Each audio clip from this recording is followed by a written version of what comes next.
Alrighty, so today we are going to review the other round of 16 match that happened yesterday and then the two round of 16 match that happened today. And unfortunately, if you were hoping that we were going to continue to have chaos happening in the knockout round, well, at least in these first 2 days, that has not happened. The favorites have pretty much won all of these games, and that include the first one that we're going to talk about, which is Argentina versus Australia, where Argentina was able to win 2-1 against Australia. Though I will say that, even though the favorites have won these round of 16 matches, the underdogs definitely have made things interesting. And in this game against Australia, they definitely did made it a little bit interesting late in this one. But this was also a matchup that if you were expecting some entertaining soccer and some crazy thing to happen, well, at least in the first half, that was not the case. Because, yeah, it was a bit of a snooze fest in terms of what happened in the first half. And a lot of that was the fact that I think both of these teams was just kind of feeling each other out. Argentina was kind of being very conservative early in this one. And that, again, I think it's also a combination of conservative and the fact that they just couldn't figure out a resilient Australia defensive shape, which, this year Australia, besides the game against France, they have been very good in terms of their defensive shape. Gomez would then blast it high from long range in the 17th minute. Before in the 35th minute, Argentina take the lead. And who else but Lionel Messi scoring from Otamendi to give Argentina a 1-0 lead. I believe that's the first goal that Messi has scored for Argentina in the knockout round, which that has to be a big surprise because, for a guy like Messi, it's hard to believe that it's taken this long for him to finally score a goal for his country in the knockout round of the World Cup. But it's a huge goal here to give Argentina a 1-0 lead. And again, that was really the last thing to happen in the first half because it was a really dull first half where not much happened and not much I could really put the notes on the board. But in the second half, Messi tried to go for a second one, but he hits one right to Ryan. But in the 57th minute, Argentina does get their second one.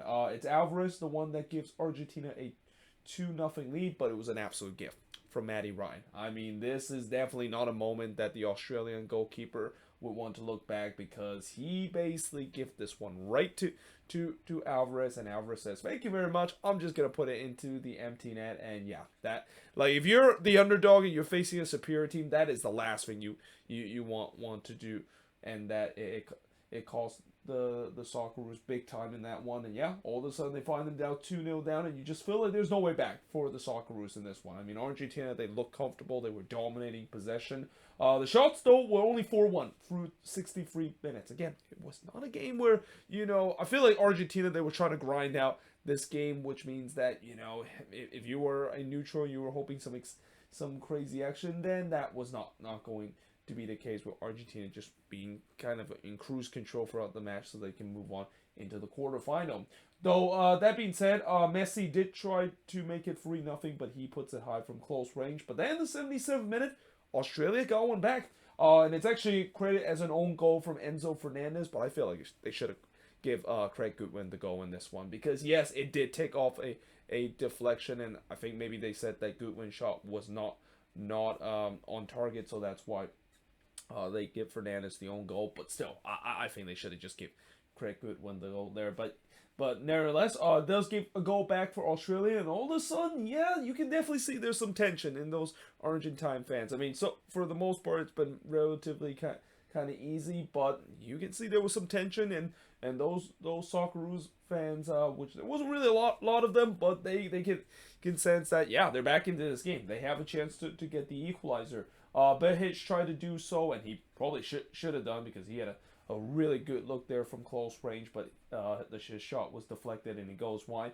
And then Martinez was wide open from 17 yards out, but he crossed that one wide. Yeah, Lautaro Martinez, he definitely would want to have that one back. And it's safe to say that it's been a very disappointing World Cup for Lautaro Martinez. I even have heard people that have compared him to Gonzalo Higuain when Higuain was with Argentina in the World Cup, and how he was not doing very well at all during those time.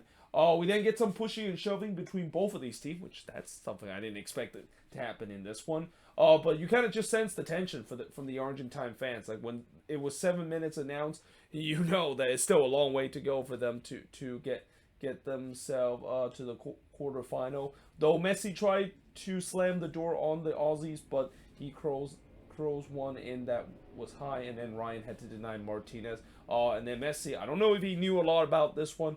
He was trying to redirect that back in, but couldn't quite do so. But in the end, Argentina was able to hold on to win 2-1 in this one. And the shots in this one, 14 shots compared to 5 that Australia has, 5 shots on goal compared to 1 that Australia has, 2 shots off target compared to 7 that Argentina has. Both teams had 2 shots that was blocked, and possession-wise, 60% possession compared to 40% possession that Australia has in this game. And besides the last 17 minutes, where it definitely did get a little bit nervy for Argentina, it was a relatively comfortable victory in this one, and that Messi quest of potentially finally winning the World Cup with his country continue. Though it's gonna be tough, because in the next game, that's gonna be an interesting one when they play against the Netherlands. I mean, there's going to be some very interesting quarter-final match, and there's even one that I'll talk about in a bit that will definitely be very mouth-watering.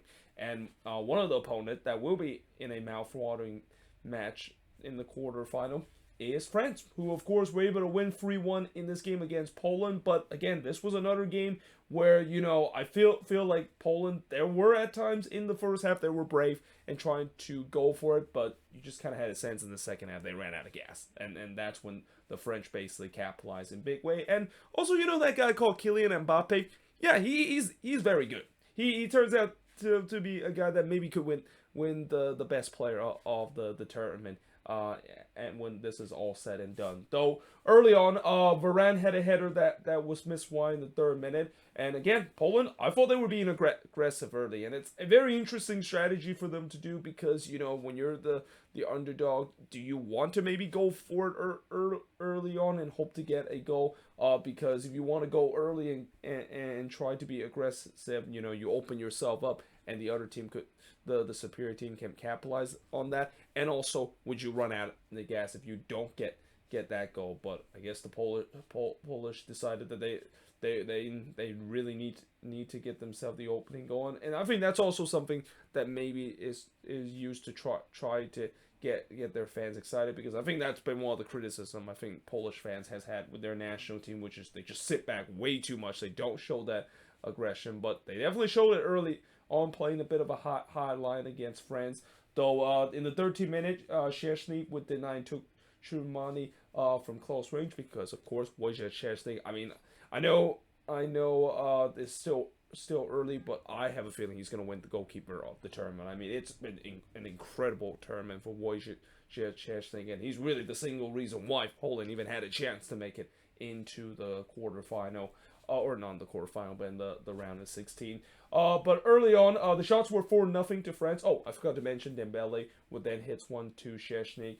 And the first shot for Poland came as Lewandowski would pulse it just wide from close range. The game was kind of starting to open up with some end-to-end action. Again, this is a combination of France being aggressive, trying to get the early opening goal, and the same goes for Poland in this one. Giroud then tried to stab one in the back post, but he just could not quite do so, just kind of out of reach, before Szczęsny had to deny Mbappe in the near post. And then Lloris had to deny Zielinski, but Zielinski actually gets it back, and his second effort actually was clear off the line. So Poland actually came within a whisker of them getting that goal that they looked like they were chasing in the first half. But at the same time, I feel like the goal was coming in this game. Like, both of these teams were being very, very attacking-minded in this first half. It was pretty much the complete opposite of what we saw in the game between Argentina and Australia in the first half.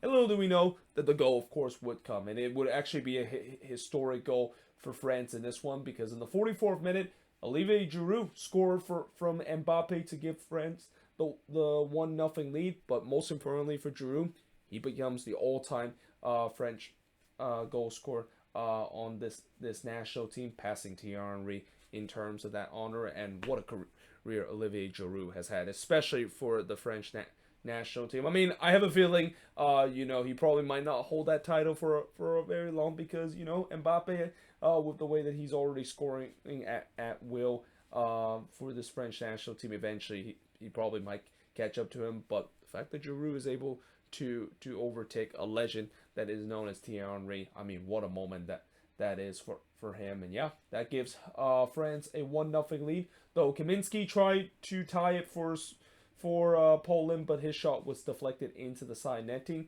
And we head to halftime with a very entertaining first half with France leading 1-0. Now in the second half, Szczesny did deny Griezmann on the free kick, and once again, France was coming out of the gate on the front foot. Mbappe's shot was deflected and it goes wide. There was then a huge shot for a penalty for France that was not given before Giroud tried to score his second goal, but and he tried to tap it in the front post, but only finds the side netting. And again, this is kind of the sense you start to see that, you know, France was really piling the pressure, and Poland kind of started to run out of gas a little bit. Though Gillett did hit Poland's first chance in the second half, but he hits that one high, and that would be a big miss for Poland, because in the 75th minute, who else but Kylian Mbappe scoring from Dembele to make it 2-0 in favor of France, and Poland completely forgot to mark Mbappe in the box. Yeah, you know that guy that is world class right now. Maybe you need to think about marking him and not leave him completely unmarked there. Like if you leave Mbappe unmarked in the box, then you're guaranteed to concede, because if you leave any space for Mbappe to have a good look of goal, 9 out of 10 times that's in the back of the net, and it's not a big surprise. He hammers that one, and he was able to. He loved scoring in this game so much that he decided to do it again in the first minute of stoppage time, as he scored this time from Turan to make it 3-0 in favor of France. This time he decided to just kind of casually curl that one in the top bin, like it's nothing. Like when we see players try to do that, it's always very hard to do it. But for Mbappe, you know, it feels like it's a piece of cake for him. Just casually curl that one into the top bin, and it's no wonder why. Again, I think this is a guy that he definitely has not only just a bright future ahead of him, but this is a guy that I think he's going to be the icon of this game for the next 10 or 15 years or so. I mean, he's already shown it in the past couple of years, but you know, he has something to do something that could be very, very special in him. And again, doing it at such a young age like that, I won't be surprised we will see that for the next 10 or 15 years.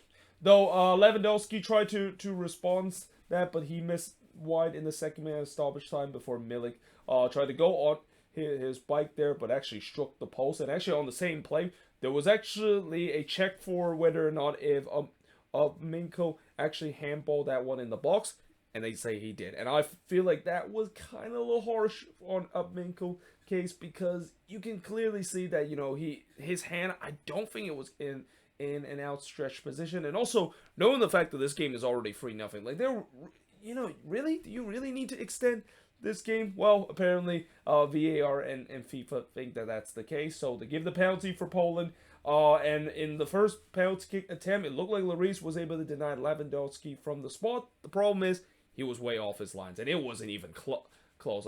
And again, you know, if this was still under the old rule, he would have definitely got a yellow card for that. And I feel like, you know, no, just for the sake of it, he probably should have got caution, because he wasn't even close to being coming off his lines. And in some way, he actually didn't even need to do so, because Lewandowski decided to do the Joseph Martinez kind of skippity scop or skippity hop from the spot. And I just never like when players decide to do that. Like, again, I get it, you trying to maybe catch the goalkeeper to go the wrong way, but if you don't do that, if the goalkeeper is not full, then you are in serious trouble. And you can clearly see that Lewandowski, he knew he was in serious trouble when he tried to do the hop, and Lloris didn't even flinch. But, you know, he was left off the hook because Lloris was way off his lines there. And he, of course, on the second attempt, he actually decided to do the skippy hop again, which I thought that was just a terrible idea for him to do it again. But this time, fortunate for him, he was able to tuck this one in the bottom corner. And yeah, that gives a consolation goal for Poland, but really nothing more than that, as in the end, France is moving on into the next round. And the shots in this one, 16 shots compared to 12 that Poland has, 8 shots on goal compared to 3 that Poland has, 4 shots off target compared to 5 that France has, 3 shots that was blocked compared to 5 that Poland has, and possession-wise, 55% possession compared to 45% possession that this Polish team has. And, you know, after watching this performance by the French, yeah, it's safe to say that it's hard to not say that they could be one of the favorites in this World Cup and could be a team that could defend their champion because the way that they have played, it's hard to imagine. Like, I think maybe some of the best team, like maybe Argentina or even Brazil, could be the one that could stop it. And this is why, when I made my prediction, I think it's going to be Brazil and France, and I think that would be a really good kind of World Cup between two really good team from each of the nation, and that, yeah, it feels like maybe we could be heading into that collision course. But if they want to do that, they're going to have to beat one of their arch nemesis, and that, of course, is England. So England, of course, were able to win 3-0 in this game against Senegal, though the scoreline doesn't indicate the fact that they did not get off to a good start against the Senegalese. In fact, I thought they were very lucky, the fact that they weren't down early in this one, as I thought Senegal was on the front foot early, and it was just a nervy start for England on the defensive side. Just way too many times they turned the ball over and play at the back so casually. Though there was no shots throughout the first 17 minutes of this game. Sarr would then puts it over the bar from 4 yards out, and Ismail Sarr wants to have that one back. Like, that was on the doorstep of goal. He absolutely's got to bury that one.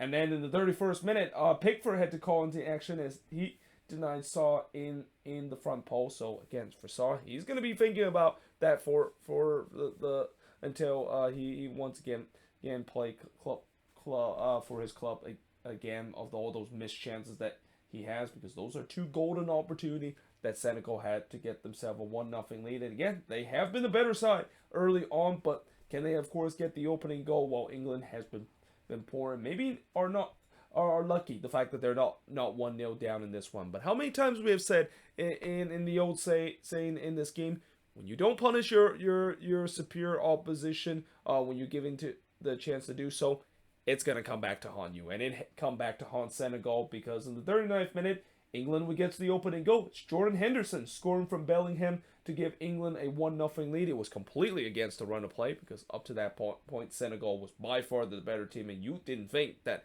England would actually have a chance to go on the other end to score, but that's what they did. And I think this was kind of a game changer too, because really up to this point, this was when England really started to find their stride. I mean, even mentioned it after it came blasted over the bar, and that Senegal was just looking like they're on the ropes. Like they looked like a team that was about to get unraveled. But if you can get to halftime, maybe you can make some adjustment, being down only one. Oh wait, no.